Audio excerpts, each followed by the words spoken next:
Dispersion. अब ये जो मेजर ऑफ डिस्पर्जन है इसमें हमारे पास आता है रेंज, इसमें आता है हमारे पास इसमें आता है क्वार्टाइल डेविएशन, मीन डेविएशन और स्टैंडर्ड डेविएशन। फिर इसके जो है इनके कोफिशिएंट्स भी आते हैं, ये तो एब्सोल्यूट मेजर हो गए। अब इसके बाद आते हैं हमारे पास रिलेटिव मेजर्स, और रिलेटिव मेजर्स में आता है कोफिशिएंट ऑफ रेंज, इसमें आता है coefficient of quartile deviation, then आता है हमारे पास coefficient of mean deviation, then आता है हमारे पास स्टैंडर्ड डेविएशन का कोफिशिएंट, जिसको हम क्या बोलते हैं कोफिशिएंट ऑफ वेरिएशन। नहीं, स्टैंडर्ड डेविएशन का कोफिशिएंट क्या होता है, कोफिशिएंट ऑफ वेरिएशन ही होता है ना। और स्टैंडर्ड डेविएशन का जो स्क्वायर है वो कहलाता है वेरिएंस, जो किसकी बात करता है, कंसिस्टेंसी की बात करता है एंड डिस्पर्जन यानी कि स्प्रेड की बात करता है। बेसिकली ये चीज हम यहाँ पे चेक करते हैं। तो यहाँ पे हमारा जो फॉर्मूला होता है वो क्या होता है, highest value minus lowest value. यहाँ पे क्या होता है Q3 minus Q1 by 2, inter quartile range भी इसको हम बोल देते हैं, quartile deviation is Q3 minus Q1 by 2।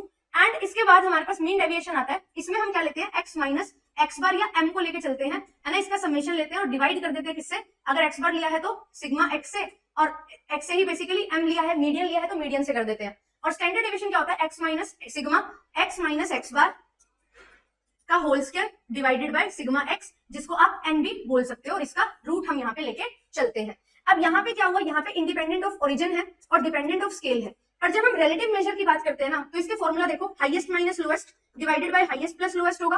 Coefficient of quartile deviation में क्या होगा, Q3 minus Q1 divided by Q3 plus Q1, है ना। और यहाँ पे जो है हमारे पास क्या होता है, जो भी हमारा मीन डेविएशन होता है उसको डिवाइड कर देते हैं, अगर मीन से लिया है तो मीन से, अगर मीडियन से डेविएशन लिया है तो मीडियन से डिवाइड आप कर देते हो। एंड कोफिशिएंट ऑफ वेरिएशन क्या होता है, इसका फॉर्मूला हमारे पास होता है standard deviation by mean into 100।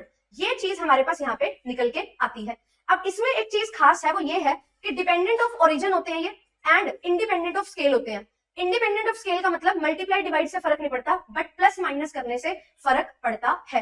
Very very important question, इसको ध्यान से लर्न कर लेना। पेपर में आपसे एक बार पूछा गया था, है ना, कि बताओ किससे किस चीज पे फर्क नहीं पड़ेगा, इंडिपेंडेंट ऑफ ओरिजिन और चेंज ऑफ ओरिजिन का। तो ओरिजिन का चेंज किस पे फर्क नहीं पड़ेगा, जो हमारे एब्सोल्यूट मेजर है। किस पे फर्क पड़ेगा, जो हमारे रिलेटिव मेजर्स हैं। ये पेपर में आपसे पूछा जा सकता है।